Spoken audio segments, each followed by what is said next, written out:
Hi అండి, welcome to దిత్యశ్రీ vlogs. ఇక్కడ వచ్చేసి మే 20, 2026 మార్నింగ్ 9:30 కల్లా నాకు బేబీ బాయ్ పుట్టారండి.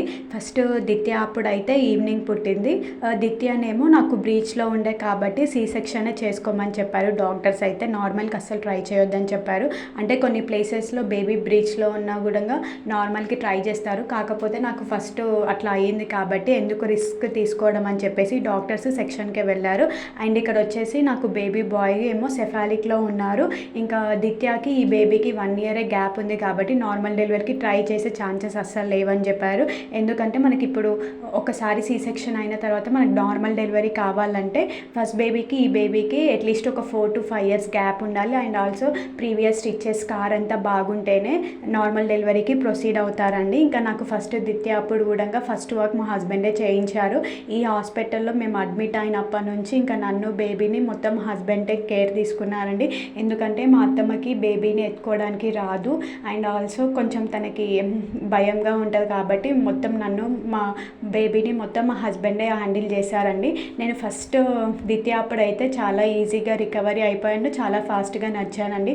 అసలు ఈ సెకండ్ డెలివరీకి అయితే అసలు చాలా అంటే చాలా పెయిన్ వేసింది. అసలు నడవడమే చాలా ఇబ్బంది అయిపోయిందండి. అసలు నిజంగా చెప్పాలంటే ఒక మదర్ ఎలా ఇంపార్టెంటో ఒక వైఫ్కి రియల్గా కేరింగ్ హస్బెండ్ కూడా అంతే ఇంపార్టెంట్ అండి. ఎందుకంటే మనం ఎప్పుడైతే లోలో అయిపోతామో, ఎప్పుడైతే మనము ఇది అవ్వట్లేదు ఇంకా నేను భరించలేను అనే టైంలో మనకంటూ ఒక సపోర్టివ్ ఉండాలంటే అది నా లైఫ్లో అయితే మా హస్బెండే అండి. నేను ఇంత తొందరగా రికవరీ కావాలన్నా, నేను ఇంత స్పీడ్గా మోటివేట్ అవ్వాలన్నా దానికి ప్రతిసారి మా హస్బెండ్ నాకు ఎప్పుడు సపోర్టివ్గా ఉంటారండి. అందరూ అంటారు కదండి సి సెక్షన్ ఏముంది, ఎలాంటి పెయిన్స్ లేకుండా ఇలా బేబీ బయటికి వచ్చేస్తుందని. అసలు అలా ఏముండదండి. నార్మల్ డెలివరీకి దాని ప్రాబ్లమ్స్ దానికే ఉంటాయి. ఇంకా సి సెక్షన్ వాళ్ళకి ఆ సెక్షన్ వాళ్ళకి కూడా వాళ్ళ ప్రాబ్లమ్స్ వాళ్ళకే ఉంటాయి. దానికే ప్రాబ్లమ్స్ అనేటివి ఉంటాయి. ఇది ఏమి నార్మల్ కాదు, అది ఏమి నార్మల్ కాదు.